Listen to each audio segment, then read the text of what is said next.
by George. Meghan Markle and Prince Harry attend Hamilton, the West End show that mocks his ancestor. Meghan Markle declared that she would give up acting after becoming engaged to Prince Harry, but she's still thrilled by the smell of the grease paint and the roar of the crowd. This weekend, the former star of legal drama Suits took her fiancé to see hip-hop musical Hamilton, which tells the story of Alexander Hamilton, one of the founding fathers of the United States. A spokesman for the hit show at London's Victoria Palace Theatre confirms the royal private visit, and a fellow audience member tells me they seemed to love it and were applauding enthusiastically. It was, however, too dark to record Harry's reaction to the scene in which his ancestor, George III, is mocked mercilessly. The English king, played by Michael Gibson, pictured, is portrayed as a puddingish, catty figure who stamps his foot on the floor cartoonishly, saying he is feeling blue at the loss of his colony.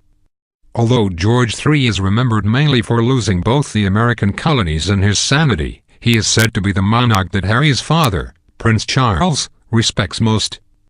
During a visit to a school in London's Pimlico in 2012, Charles described the king as a good man who was simply misunderstood. Previously, he told a television documentary that George, who, like him, loved the countryside and had a strong interest in architecture, was one of Britain's most dutiful, cultured and misunderstood rulers.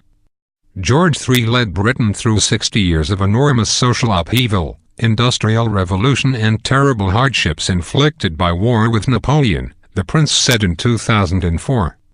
Yet history remembered him above all as the Mad King, or the king who lost America. This is a travesty. Harry and Meghan are not thought to have paid for their tickets, which can cost up to £250 each. The show's creator, Lin-Manuel Miranda, said last year that he was planning to put tickets aside for the couple, gushing of their potential visit. "That would be an absolute treat. Obviously it would be an honor for us." A Kensington Palace spokesman declines to comment. Joan takes a swipe at marriage cynics. When Dame Joan Collins, 84, made half-Peruvian theatre manager Percy Gibson her fifth husband, she was asked about the difficulties of marrying a man 33 years her junior. "If he dies, he dies," she memorably quipped. This weekend, the former Dynasty star used their 16th wedding anniversary to take a swipe at the cynics.